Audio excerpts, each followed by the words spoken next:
Bismillah, Assalamualaikum warahmatullahi wabarakatuh.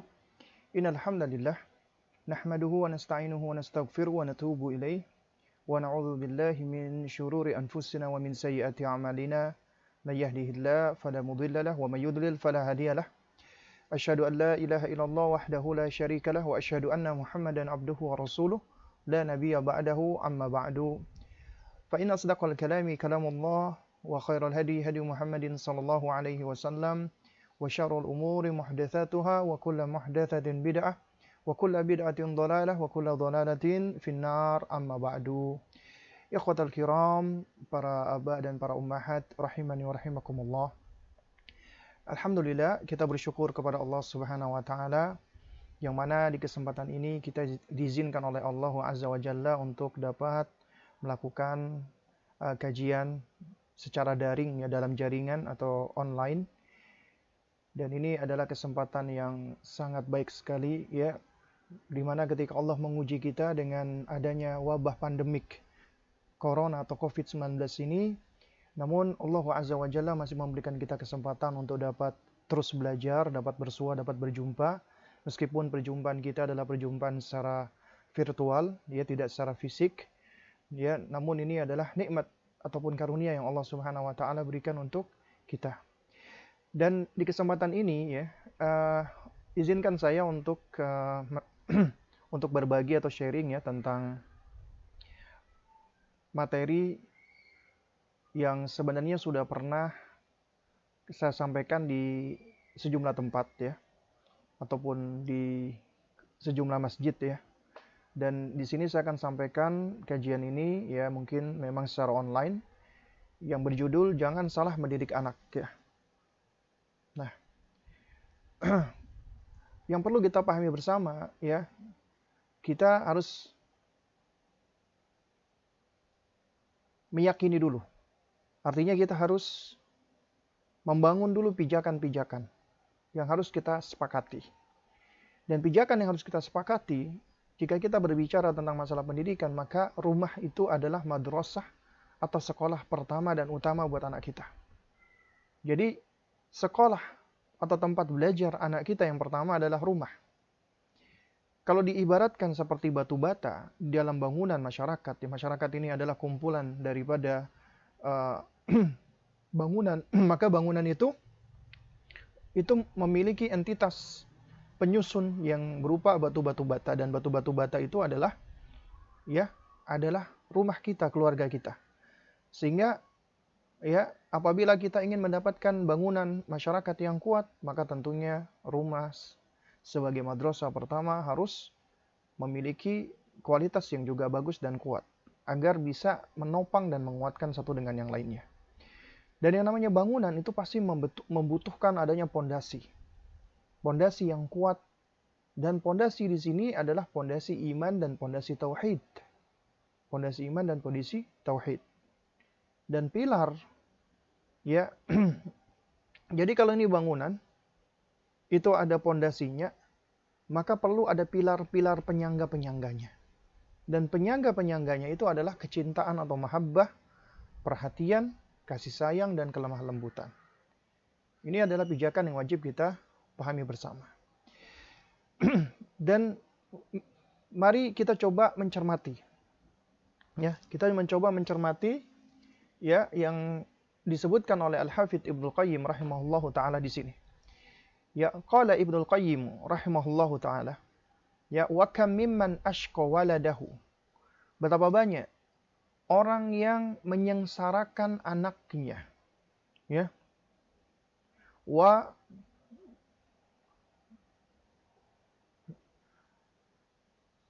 faladata kabdihi fi dunya wal akhirati bi ihmalihi. Dan betapa banyak orang yang menyengsarakan buah hatinya ya, fi dunya wal akhirah, di dunia dan juga di akhirat. Bagaimana caranya dia menyengsarakannya? Bi ihmalihi, dengan cara menelantarkannya. Wa tarki ta'dibihi, tidak mau mendidiknya. Wa i'anati ala syahwatihi, dan malah mendorong atau menyokong anaknya untuk yang mengikuti syahwatnya, ya, wa yaz'amu annahu ya yukrimuhu wa qad ahanahu, dan dia mengira dirinya telah memuliakan anaknya, padahal sesungguhnya dia telah menghinakan anaknya. Wa annahu yaz'amu yarhamahu wa qad dhalamahu, dan dia mengira dirinya telah menyayangi anaknya, padahal dia sungguh telah menzalimi anaknya. Sehingga fafatahu intifa'uhu bi waladihi, sehingga hilanglah manfaat, hilanglah faidah yang ada pada anaknya.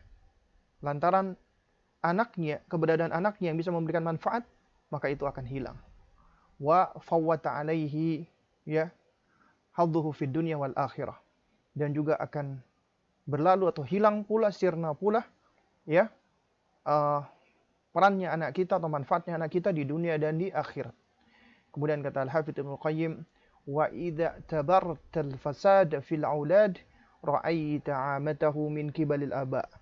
Apabila engkau memperhatikan sesungguhnya kerusakan yang menimpa anak-anak kita, maka ya jika engkau perhatikan itu hampir keseluruhannya, umumnya itu disebabkan oleh siapa? Oleh orang tua. Jadi orang tua yang menjadi penyebab ya anak itu menjadi rusak. Ini adalah peringatan yang penting. Orang tua sebab kesengsaraan anak, ya. Nah, oleh karena itu makanya di sini ada suatu peringatan. Sebagaimana orang tua itu memiliki hak yang wajib ditunaikan oleh sang anak, maka demikian pula anak juga punya hak yang wajib ditunaikan oleh orang tuanya. Ya. Karena masing-masing memiliki hak dan kewajiban yang harus ditunaikan. Dan sebagaimana pula Allah memerintahkan kita untuk berbakti kepada orang tua kita, maka demikian pula Allah perintahkan kita agar berbuat baik kepada anak kita. Ya. Dan ini yang disebutkan di dalam kaidah yang kedua di dalam buku yang ditulis oleh Syekh Ahmad bin Nasir At-Tayyar, itu Kaifatu Rabbi Abna'aka. Di situ ada 30 kaidah di dalam mendidik anak, dan di kaidah yang kedua beliau sebutkan ya, yang mana beliau mengatakan sejauh mana engkau berbakti kepada orang tuamu, maka sejauh itu pula anak-anakmu akan berbakti kepada dirimu, karena al-jaza' min jinsil amal. Balasan sesuai dengan jenis amalan. Dan Al-Hafidz Ibnu Qayyim rahimahullahu taala ya, beliau yang menerangkan bahwa yang pertama kali akan dihisab oleh Allah Azza wa Jalla adalah hak anak yang wajib ditunaikan oleh kita orang tuanya. Sebelum hak kita orang tua ya itu dihisab oleh Allah, yang mana itu wajib ditunaikan oleh anak-anak kita. Ya. Dan kita sepakati bersama bahwa anak itu adalah amanat. Anak adalah amanat bagi orang tuanya dan akan dimintai pertanggungjawaban atasnya. Artinya orang tua akan dihisab, akan dimintai pertanggungjawaban oleh Allah tentang amanatnya, yaitu anak tadi. Dan siapa yang melalaikan amanat, maka ini termasuk khianat, sikap khianat, dan merupakan kesalahan yang nyata serta bentuk cacat di dalam agama. Karena khianat itu termasuk akhlak yang jelek, yang buruk. Nah, sementara berbuat baik kepada anak dan bersungguh-sungguh di dalam mendidik mereka adalah merupakan salah satu bentuk ya perbuatan pelaksanaan amanat. Sedangkan meremehkan, melalaikan, mengabaikan hak anak merupakan salah satu bentuk penipuan dan pengkhianatan bagi anak-anak kita. Ya. Nah, Allah Subhanahu wa taala di dalam surat An-Nisa ayat 58, Allah berfirman, "Innallaha ya'murukum an tu'addul amanati ila ahliha." Sesungguhnya Allah Subhanahu wa taala itu memerintahkan kalian untuk menunaikan amanat kepada yang berhak untuk menerimanya. Ila ahliha. Nah, jika kita bicara tentang masalah pendidikan, tentang masalah ya parenting dalam hal ini, maka tentu yang dimaksud ya yang berhak menerima amanat tersebut adalah tanggung jawab kita terhadap anak-anak kita. Demikian pula Allah berfirman di dalam surat Al-Anfal ayat ke-27, "Ya ayyuhalladzina amanu la takhunullaha war rasulah wa takhunu amanatikum wa antum ta'lamun."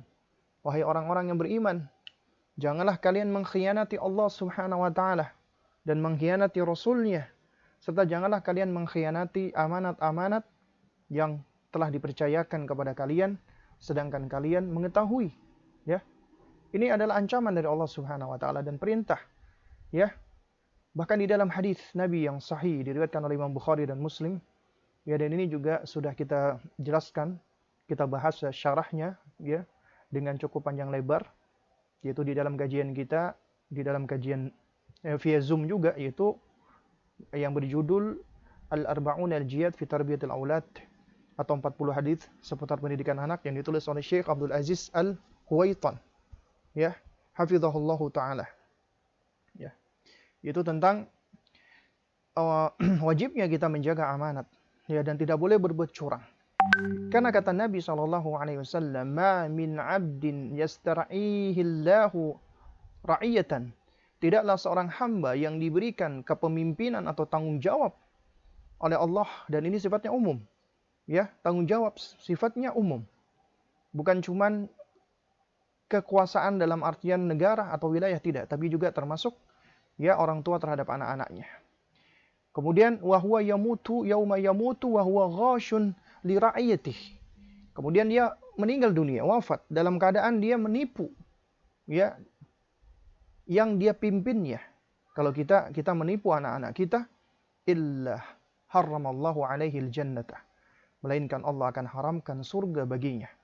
Allah akan haramkan surga bagi orang-orang yang menipu, yang tidak melaksanakan amanat yang telah Allah embankan untuknya. Dan ini sungguh adalah suatu ancaman yang sangat besar sekali bagi kita, bagi orang tua. Juga di dalam hadis yang lainnya diriwayatkan oleh Imam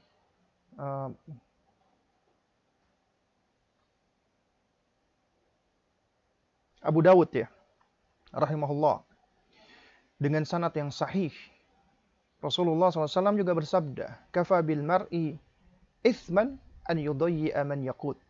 Cukuplah seseorang itu dikatakan dia berdosa apabila dia mengabaikan, menelantarkan, menyia-nyiakan, ya, yang menjadi tanggungan dia.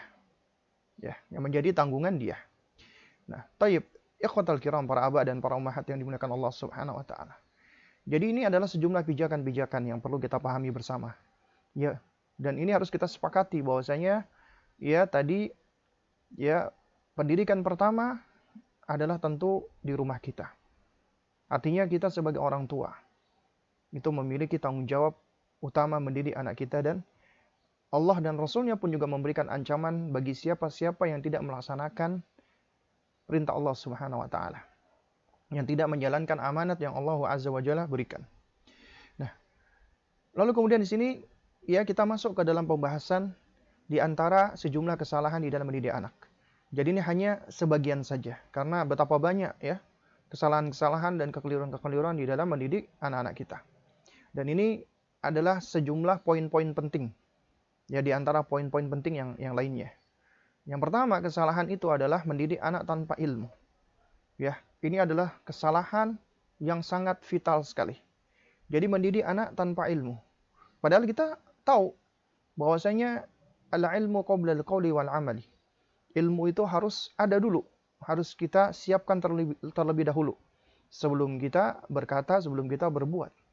Bagaimana kita bisa mendidik apabila kita nggak punya ilmunya? Bagaimana kita bisa melakukan sesuatu sedangkan kita tidak memiliki pengetahuannya? Sehingga siapa yang nggak punya ilmu, dia nggak akan bisa melakukan sesuatu dengan benar. Ya, bahkan ilmu menjadi modal utama. Nah, karenanya sampai dikatakan, faqidu syai' la yu'ti. Orang yang tidak punya apa-apa nggak bisa memberi. Anda ingin mendidik anak Anda sedangkan Anda nggak punya modalnya, nggak punya ilmunya, apa yang akan Anda didikkan kepada anak Anda? Sehingga orang yang tidak punya ilmu, kemudian dia mendidik, maka sesungguhnya dia akan lebih mendatangkan kerusakan yang lebih banyak daripada kebaikannya. Kemudian juga kesalahan yang berikutnya, yang kedua, adalah orang yang ketika dia mendidik anak nggak pernah berdoa kepada Allah, nggak pernah meminta kepada Allah, memohon keturunan yang saleh. Kalau kita perhatikan para nabi dan rasul, ya, mereka itu, ya, ketika belum punya anak, mereka sudah memohon kepada Allah agar Allah berikan keturunan yang saleh, agar Allah memberikan mereka keturunan yang baik. Kita belajar dari Nabi Zakaria alaihissalam ketika beliau berada di mihrabnya Maryam alaihissalam, maka ya beliau ketika itu mendapati Maryam itu memiliki rezeki yang istimewa. Allah berikan rezeki dengan rezeki yang istimewa, yaitu berupa makanan atau buah-buahan. Di musim panas ada makanan musim dingin, di musim dingin ada makanan musim panas. Akhirnya beliau pun terheran, beliau bertanya kepada Maryam, ya, dari mana engkau dapatkan ini? Maka Maryam mengatakan, ini adalah ya dari Allah Subhanahu wa taala. Maka kemudian terbetik di dalam diri Zakaria alaihissalam.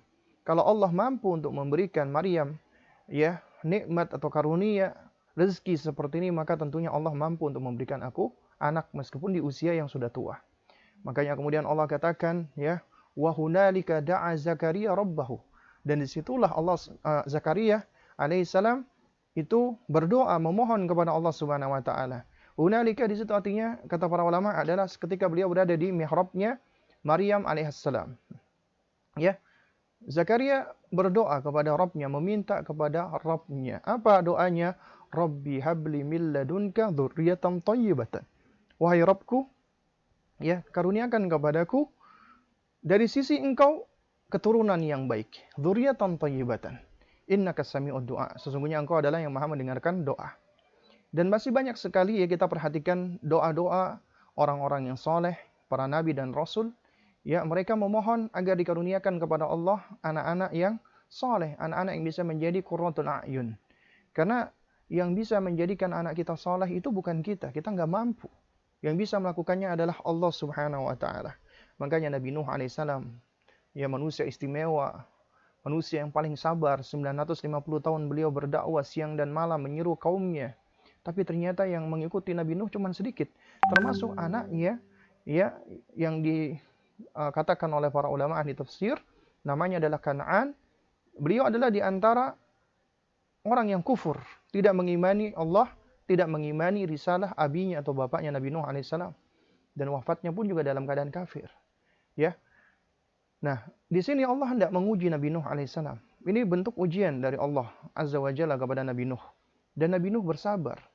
Dan juga ketika ya Nabi Nuh dapati putranya yang kufur ini, ketika itu air bah sudah mulai naik, dia lihat anaknya sedang berusaha menyelamatkan diri. Seorang ayah yang sayang sama anaknya dipanggil anaknya ini. Coba kalau kita punya anak yang kufur, yang membangkang kepada orang tuanya, kita lihat dalam kondisi seperti itu, biasa kita akan katakan, rasain kamu, tahu rasa kamu, dasar anak durhaka, dasar anak kafir. Tapi tidak dilakukan oleh Nabi Nuh alaihissalam. Beliau tetap memanggil anaknya dengan seruan yang baik. Ya bunayya irkab ma'ana, wala takun ma'al kafirin. Wahai anakku, ayo naik bersama kami nak, supaya kamu selamat. Janganlah kamu bersama dengan orang-orang kafir. Tapi ternyata anaknya nggak mau. Karena memang hidayah di tangan Allah Subhanahu wa taala. Kita cuma bisa menyampaikan, adapun selebihnya itu adalah haknya Allah Azza wa Jalla, wewenangnya Allah Azza wa Jalla. Kita nggak bisa memberikan hidayah. Ya. Lalu kemudian juga di antara kesalahan yang seringkali terjadi adalah kita tidak memilih pasangan yang baik, tidak memilih pasangan yang soleh. Ya. Kalau kita perhatikan di dalam buku-buku Tarbiyatul Abna, Tarbiyatul Aulad, ya, bagaimana langkah-langkah mendidik anak, itu selalu akan kita dapati ya, di antara langkah-langkah yang penting adalah memilih pasangan yang soleh, memilih pasangan yang baik.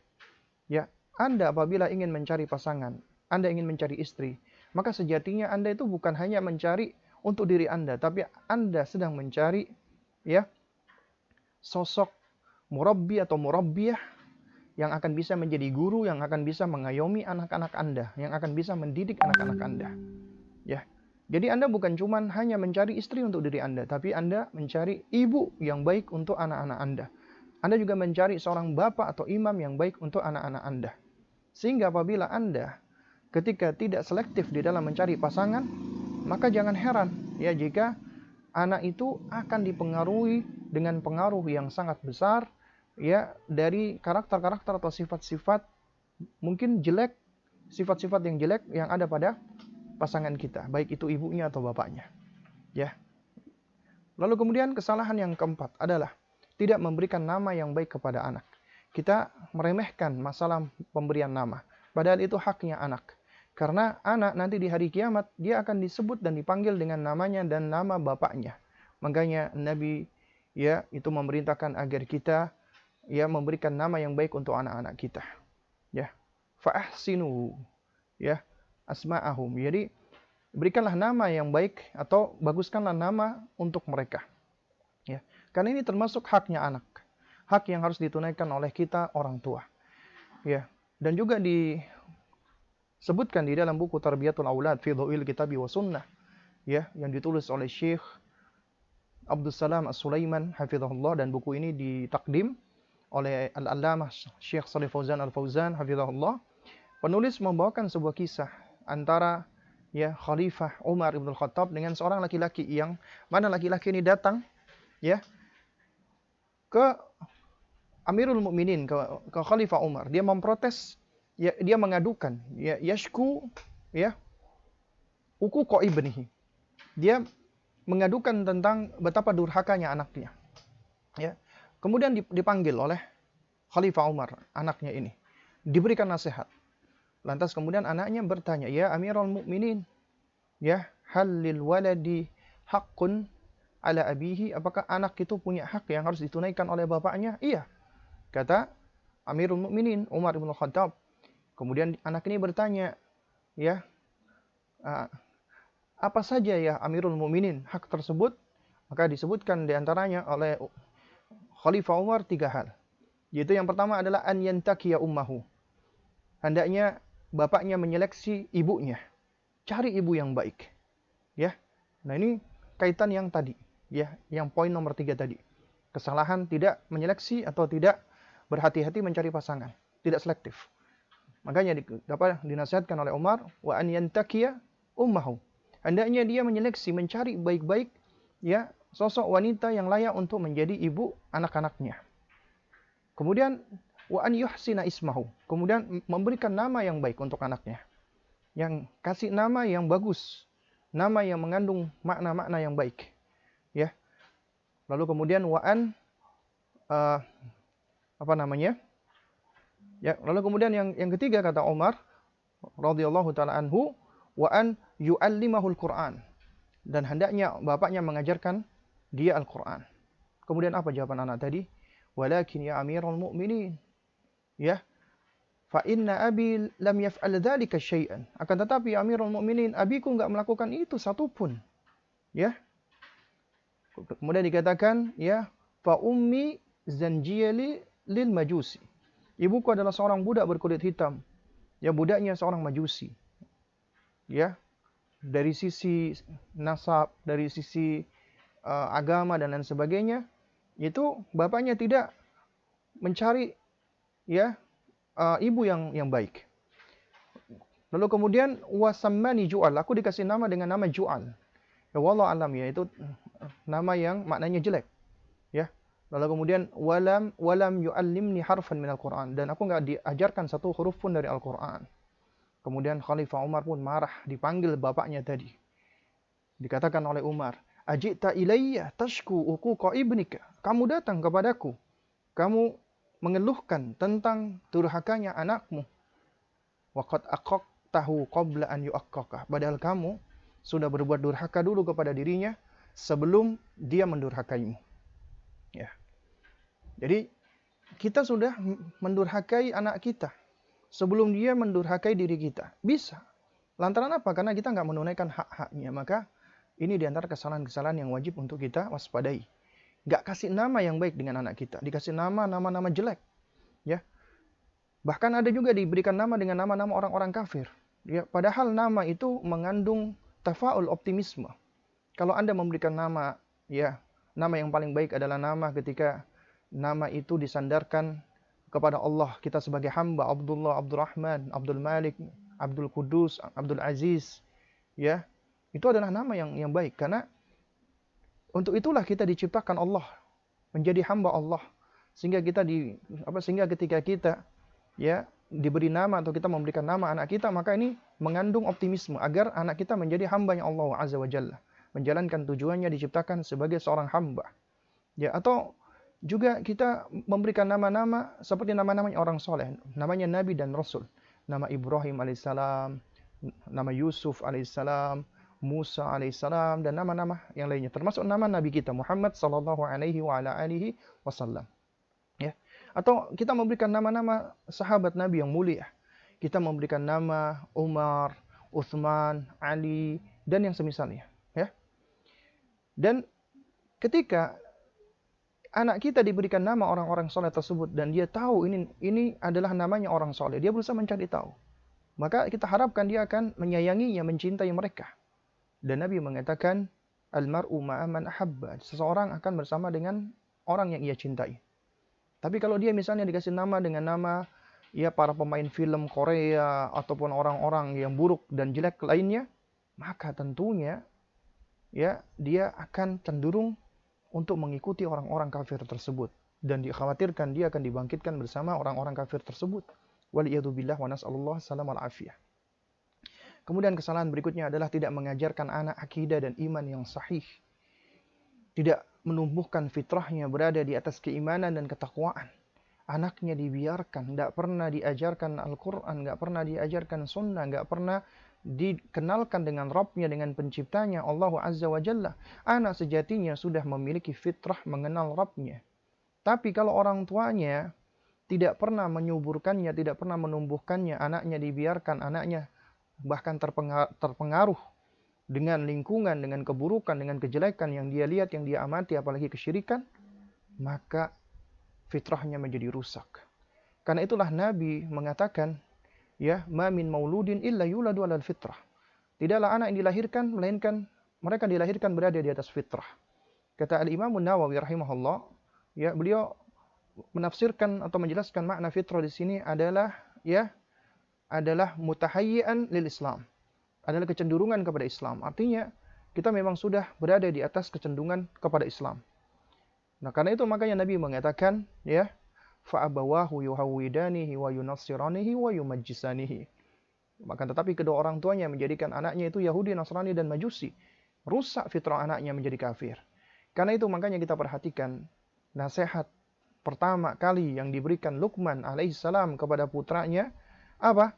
Ya bunayya la tusyrik billah, inna syirka la zulmun azim.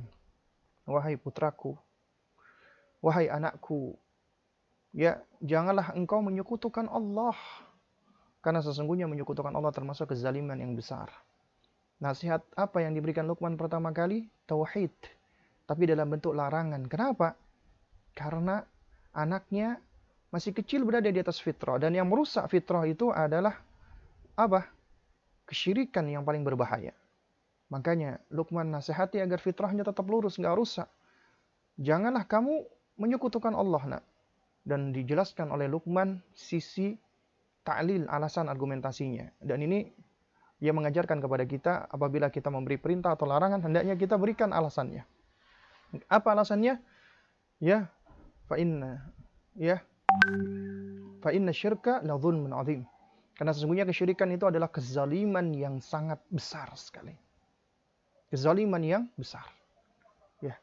Nah, orang tua yang nggak ngajarkan anaknya akidah dan iman ya yang benar, maka anaknya bisa rusak fitrahnya. Dan orang tua juga akan diminta pertanggungjawaban oleh Allah Subhanahu wa taala. Kemudian juga yang gak kalah penting adalah tidak pernah mengajarkan anak adab. Tidak pernah dibiasakan dengan adab-adab Islam. Gak pernah dita'dib anaknya. Ya, bukankah Allah Subhanahu wa taala dalam surat At-Tahrim ayat ke-6 ketika Allah berfirman, ya ayyuhalladzina amanu qu anfusakum wa ahlikum nara. Wahai orang-orang yang beriman, jagalah diri kalian dan keluarga kalian dari siksa neraka. Dan perhatikan apa ucapan Khalifah Ali bin Abi Thalib radhiyallahu taala anhu, wa ahlikum ay addibuhum wa'allimuhum. Yaitu jagalah keluargamu dengan cara ajarkan adab dan ajarkan ilmu kepadanya. Ajarkan adab. Adab yang tertinggi adalah adab kepada Allah Subhanahu wa taala. Di antaranya adalah ajarkan anak untuk ikhlas kepada Allah. Ajarkan anak untuk muraqabatullah, merasa diawasi Allah. Ajarkan anak juga untuk merasa malu dengan Allah. Ya, ajarkan anak juga sejumlah nama-nama dan sifat-sifat Allah Azza wa Jalla, ya. Dan ini diantara metode pendidikan yang juga diajarkan oleh Luqman alaihissalam kepada anaknya. Lalu kemudian ajarkan dia adab terhadap orang tuanya. Adab-adabnya, etika-etikanya. Dengan cara kita contohkan mereka. Mencontohkan etika dan adab yang benar.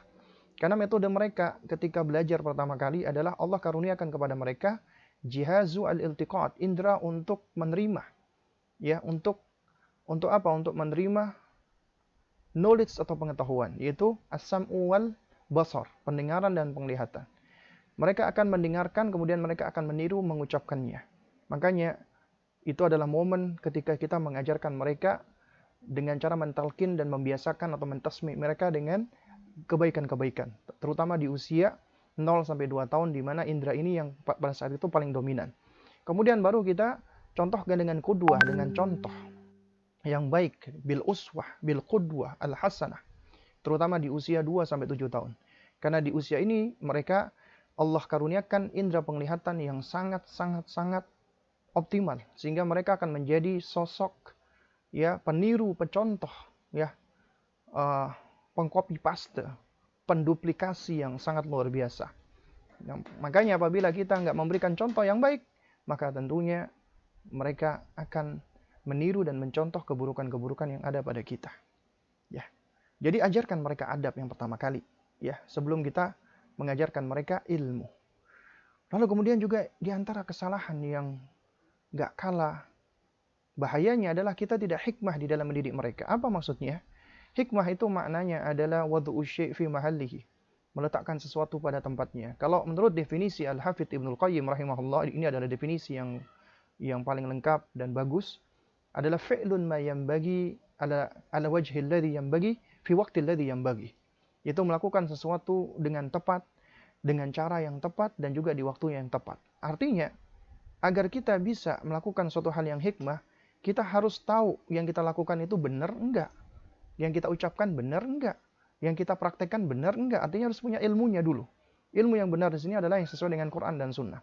Kemudian apabila kita sudah punya ilmunya, kita sudah tahu, maka kita perlu perhatikan dan perlu kita lihat, ya. Yaitu apa? Yaitu ala wajhil ladzi yanbaghi, dengan cara metode yang tepat enggak? Bagaimana sih caranya kita menyampaikan? Bagaimana sih caranya kita ngomong, ya? Kita harus tahu caranya. Dan ini juga sesuai dengan perkembangan anak, perkembangan akalnya anak, perkembangan kognisi anak. Tentunya ketika kita ngomong di anak usia 3 tahun, dengan 5 tahun, dengan 7 tahun, dengan 10 tahun, berbeda, ya. Dan juga fi waqtil ladzi yanbaghi, di waktu-waktu atau momen-momen juga berbeda, sesuai dengan kondisinya. Makanya ketika kita menasihati anak ketika dia lagi sedih, ketika dia lagi bahagia, ketika dia lagi gembira, ya, lalu kemudian juga di usia-usianya yang juga berbeda-beda, maka tentunya pendekatan kita dan cara kita juga berbeda-beda. Itu adalah, ya, bentuk hikmah, dan ini memang ada bahasanya khusus, ya. Artinya kalau kita misalnya mendidik anak, ya, itu dengan cara kita samakan semuanya, apalagi kita mendidik mereka dari perspektif kita sendiri, orang tua, ya, tanpa kita berusaha untuk berempati dengan mereka, ya, cuman bisa nyuruh-nyuruh doang, ya, maka tentunya ini adalah suatu cara yang tidak efektif dan tidak baik, ya. Karena kalau kita perhatikan, Luqman alaihissalam itu dijadikan figur sebagai pendidik yang Allah abadikan di dalam Al-Quran. Allah karuniakan apa? Walaqad atayna Luqmanal hikmatah. Dan sungguh telah kami karuniakan kepada Luqman itu hikmah. Kalau ingin belajar tentang bagaimana hikmah mendidik anak, maka pelajari dari Luqman alaihissalam, ya. Sangat luar biasa. Kemudian kesalahan yang berikutnya adalah kita seringkali menggegas anak dan tergesa-gesa. Pengen cepat-cepat aja, pengennya instan anak itu berubah. Padahal namanya tarbiyah. Tarbiyah itu sebagaimana kata para ulama, ya, itu adalah dikatakan tarbiyah itu apa namanya? Tablighu syai' ila kamalihi syai'an fa syai'an wa halan fa halan. Itu kita berusaha untuk menyampaikan sesuatu atau sesuatu itu sampai ke tahap optimalnya, ya, ila kamalihi, itu syai'an fa syai'an, sedikit demi sedikit, wa halan fa halan. Itu ada tahapan-tahapannya. Ada prosesnya, ya. Allah sebagai Rabb kita, dan kata Rabb itu memiliki akar kata yang sama dengan tarbiyah. Allah sudah mengajarkan kepada kita prinsip di dalam mendidik atau pendidikan. Di antaranya Allah Azza wa Jalla menciptakan langit dan bumi itu dalam waktu 6 ayyam, dalam waktu 6 masa. Pertanyaannya, Allah mampu nggak menciptakan alam semesta ini hanya dalam waktu 1 waktu? Mampu. Tapi Allah ajarkan kepada kita, Allah ciptakan langit dan bumi itu fi sittati ayamin, dalam waktu 6 masa. Ya, karena di situ ya seakan-akan ada pelajaran yang bisa kita ambil, ya, ada step-step yang ingin ditunjukkan oleh Allah Azza wa Jalla di dalam penciptaan. Ya. Dan juga demikian kita pun juga berproses, bertahap. Bahkan ketika kita berada di janin pun juga kita berproses. Mulai dari nutfah 40 hari, alaqah 40 hari, kemudian mudghah 40 hari, kemudian Allah tiupkan kita ruh, ya, kemudian kita akhirnya menjadi bentuk yang utuh, ya, yaitu ketika Allah Subhanahu wa taala ya tumbuhkan kita tulang belulang, kemudian tulang itu diselimuti daging dan kulit dan seterusnya. Kemudian pun juga sama ketika kita dilahirkan, kita pun juga berproses, ya. Mulai dari yang paling lemah sekali, yaitu kita ketika bayi, kemudian kita mulai berkembang, ya, pengetahuan kita, indera-indera kita, motorik kita, sensorik kita, ya, sampai akhirnya kita di usia 2 tahun, ya, yang mana kita ketika itu masih disusui, kemudian 2 sampai 7 tahun kita menjadi gulam, ya, menjadi anak yang aktif, senang bermain, berlari sana, berlari sini, ya. Dan kemudian ketika itu kita sedang giat-giatnya mengekspor alam semesta. Kemudian di usia 7 tahun sampai 10 tahun, ya, kita menjadi seorang yafi'un atau mumayyiz, ya. Kita sudah mulai bisa lebih menalar, kita sudah lebih bisa understanding, memahami sesuatu, ya. Kemudian di usia 10 sampai kemudian di usia 10 hingga kita balik, ya, usia murahik, usia pra balik, ya, atau disebut dengan usia ya, usia persiapan untuk mendapatkan beban taklif dari Allah Subhanahu wa taala. Maka tentunya ini ada proses-prosesnya. Dan kita sebagai orang tua, kita seringkali pengen cepet-cepetan. Kita ngajar anak, mendidik anak itu dengan cara mempercepat dan menggegas tergesa-gesa. Seperti misalnya anak di usia 5 tahun sudah dipaksa untuk sholat. Padahal Nabi mengatakan muru abna'akum bis-sholati wahum abna'u sab'i sinin. Perintahkan anak untuk sholat di usia 7 tahun. Ya, usia 8 tahun misalnya ketika diajak sholat masih belum mau sholat sudah kita pukuli. Padahal Nabi mengatakan wadribuhum 'alaiha wa hum abna'u ashrin. Pukul ketika enggak sholat di usia 10 tahun. Ya. Nah, ini berarti ada hal-hal yang memang enggak hikmah. Kita suka cepet-cepetan. Juga demikian, kita ternyata sudah menggegas anak ngelihat di TV ada anak-anak penghafal Quran, anak langsung kita jejali dengan Al-Quran. Padahal kita enggak tumbuhkan dulu keimanannya, cintanya dulu kepada Al-Quran, sehingga anak itu akan mencintai Al-Quran, tapi sudah langsung kita gegas, ya, supaya dia menjadi penghafal Al-Quran. Ya, akhirnya apa? Akhirnya ketika kita merampas waktu-waktu mereka bermain, waktu-waktu mereka untuk bersenang-senang, belajar dengan cara fun, gembira, maka yang akan muncul biasanya di usia-usia berikutnya, mereka akan malas lagi untuk belajar Al-Quran dan mereka akan balas dendam, ingin bermain dengan sesuka hati mereka. Kenapa? Karena kita sudah merampas duluan. Dan bahkan metodenya para sahabat dulu, mereka itu mengajarkan iman dulu sebelum mengajarkan Al-Quran. Ya, karena di dalam riwayat hadis Jundub bin Abdillah Al-Bajali radhiyallahu taala anhu, Jundub itu mengajarkan apa? Ya, beliau mengatakan kunna ghilmanan hazawirah inda Nabi sallallahu alaihi wasallam. Ya, kami ketika itu adalah anak-anak yang hazawirah. Hazawirah itu usia murahik, 10 tahun ke atas, mendekati balik. Ya. Di sisi Nabi sallallahu alaihi wasallam. Kemudian apa kata beliau? Ta'allamna al-iman qabla an nata'allam al-Qur'an. Kami pelajari dulu iman kepada Rasulullah sebelum kami belajar Al-Qur'an. Thumma ta'allamna al-Qur'ana fasdatna bihi iman. Kemudian baru kami belajar Al-Qur'an, maka iman kami bertambah. Ya.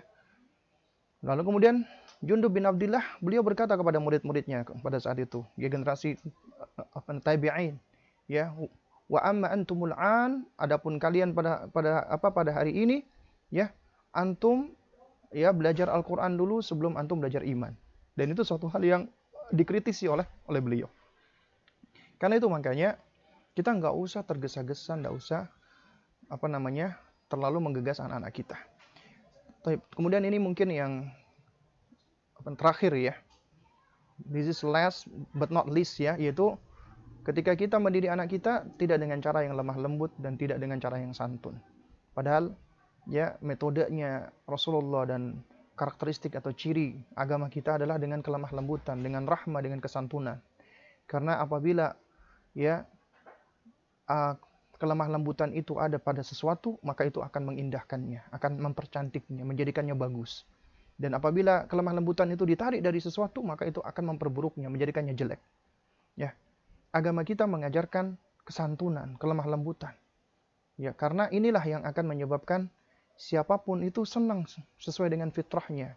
Karena fitrahnya manusia menyenangi dengan yang namanya kelemah lembutan, kesantunan, ketenangan, ya. Kemudian juga sifat yang ramah, yang rahmah, ya, yang penuh dengan kasih sayang, perhatian. Apalagi anak-anak kita. Mereka haus dengan perhatian, mereka haus dengan cinta kasih, dan mereka belajar itu semua. Dan yang mereka pelajari itu semua adalah terutama dari orang tua mereka. Nah, ini adalah ya beberapa kesalahan, ya, dan masih banyak lagi sebenarnya kesalahan-kesalahan di dalam mendidik anak, ya. Namun insyaallah kita cukupkan sampai di sini ya, gitu, sampai ada 9 kesalahan, ya. Dan meskipun ya jika kita ingin menguraikan lagi, itu sebenarnya masih banyak lagi kesalahan-kesalahan. Tapi insya Allah yang kita sebutkan di sini, ini adalah di antara kesalahan-kesalahan inti atau utama, ya, yang apabila kita berusaha untuk memperbaiki ke-9 hal ini, maka insya Allah itu sudah akan lebih banyak, ya, memberikan manfaat, dan juga insya Allah ta'ala ya, dengan izin Allah Azza wa Jalla, juga akan sudah lebih banyak memberikan pengaruh yang positif bagi diri kita dan juga untuk anak-anak kita. Mungkin ini yang dapat saya sampaikan, kurang lebihnya saya mohon maaf jika ada hal-hal yang kurang berkenan. Ya, kita